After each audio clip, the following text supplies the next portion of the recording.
Shalom, selamat malam Bapak Ibu Saudara yang dikasihi Tuhan kita Yesus Kristus. Mari sebelum beristirahat malam hari ini, kita terlebih dahulu merenungkan firman Tuhan melalui SBU malam kita hari ini tanggal 19 Agustus 2024. Sebelumnya mari kita berdoa. Bapa di dalam surga, segala hormat dan pujian kami naikkan hanya kepadamu ya Tuhan, yang telah menyertai kami sepanjang hari ini, juga keluarga-keluarga kami, dan juga teman-teman kami. Kami ingin merenungkan firman-Mu Bapa sebelum istirahat malam ini. Kiranya Engkau hadir, memenuhi hati dan pikiran kami, sehingga kami semakin dikenyangkan dan iman kami semakin dikuatkan oleh firman-Mu. Dalam nama Yesus Kristus kami berdoa. Amin.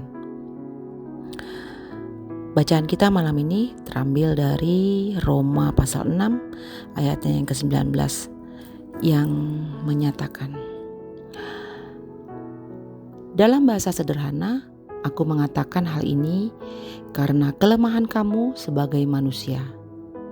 Sebab sama seperti kamu telah menyerahkan anggota-anggota tubuhmu menjadi hamba kecemaran dan kedurhakaan yang membawa kamu kepada kedurhakaan. Demikian pula, kamu sekarang harus menyerahkan anggota-anggota tubuhmu menjadi hamba kebenaran yang membawa kamu kepada pengudusan. Bapak Ibu yang dikasihi Tuhan, judul renungan malam kita pada malam hari ini adalah hamba yang dikuduskan. Bapak Ibu, Saudara, masih dalam suasana memperingati hari kemerdekaan negara kita yang ke-79. Jadi kita juga masih dalam suasana sukacita. Kita diingatkan kembali melalui firman Tuhan pada hari-hari menyambut kemerdekaan bahwa sukacita itu juga patut kita naikkan karena keselamatan yang Tuhan Yesus berikan kepada kita, membawa kehidupan kita sebagai jemaatnya menjadi jemaat yang merdeka atau dibebaskan dari dosa. Tentu selama kita taat hidup sebagai jemaatnya atau melakukan perintah-perintahnya sebagai hambanya. Berbicara mengenai hamba, kita flashback lagi pada zaman Paulus. Yang dimaksud seorang budak atau seorang hamba yaitu adalah seorang yang hidupnya bergantung pada orang lain atau dikontrol penuh oleh tuannya atau majikannya itu. Paulus memberi contoh atau memakai contoh perhambaan untuk menggambarkan hubungan antara Tuhan dengan jemaatnya, yaitu karena kemampuan kita sebagai manusia yang terbatas atau yang lemah, kadang kita kurang memahami, kadang kita kurang mengerti kehendak Tuhan. Daya tangkap kita sebagai manusia yang cenderung berbuat sesuai dengan kehendak kita sendiri. Dan kita sadari bahwa tiap orang atau tiap manusia punya kemampuan yang berbeda, punya kesadaran yang berbeda, punya emosi yang berbeda. Dan pada zaman Paulus, manusia banyak menyerahkan hidupnya menjadi hamba kecemaran dan hamba kedurhakaan, yang tentunya kehidupan zaman pada saat itu tidak sepadan dengan kehendak Allah menurut Paulus. Sesuai dengan ayat bacaan kita, ayat 19 tadi. Bapak Ibu Saudara yang dikasihi Tuhan, namun Paulus mengingatkan bahwa karena kita telah diselamatkan oleh Kristus, karena kita telah dibebaskan dari perhambaan dosa itu, maka kita bukan lagi hamba dosa. Jadi intinya adalah kita tidak perlu lagi taat kepada dosa dan menjalani hidup yang menuju kebinasaan, karena kita telah ditebus. Karena Kristus telah membebaskan manusia dari yang jahat untuk menyerahkannya kepada Allah. Seorang budak yang telah ditebus atau telah dimerdekakan, maka ia tidak dapat lagi dikatakan budak, tetapi wajib mengabdi pada majikannya yang baru dengan setia.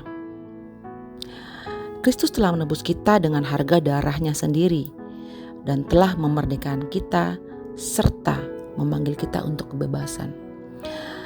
Maka selanjutnya orang Kristen bebas dari majikan-majikan yang lama, yaitu dosa, aturan-aturan lahiriah, bebas dari roh-roh dunia, dari kebinasaan dan lain sebagainya.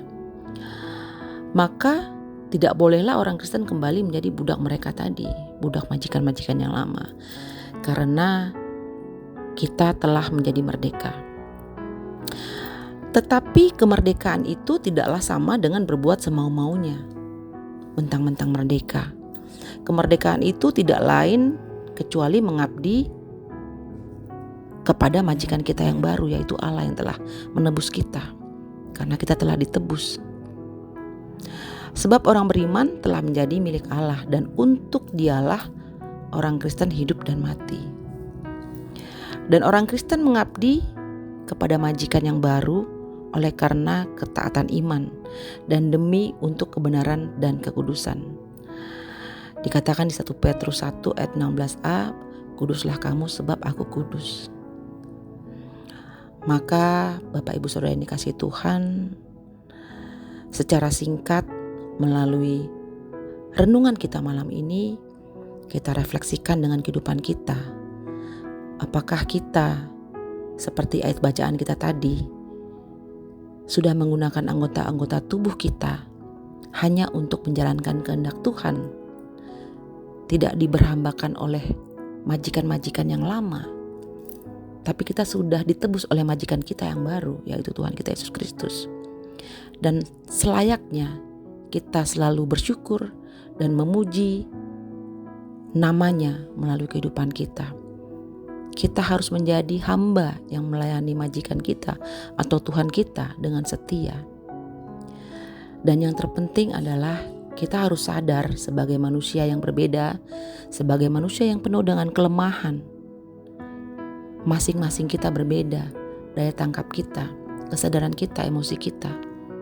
Sadarilah bahwa kita adalah hamba yang dikuduskan, sebab Tuhan kita kudus. Amin. Mari kita berdoa. Bapa dalam surga, terima kasih sudah mengingatkan kami bahwa kemerdekaan yang Engkau berikan kepada kami mengajarkan kami untuk menjadi hamba yang setia kepada majikan, yang melayani Engkau dalam kehidupan kami, yang selalu bersyukur dan memuji nama-Mu, menggunakan anggota-anggota tubuh kami hanya untuk menjalankan kehendak Tuhan.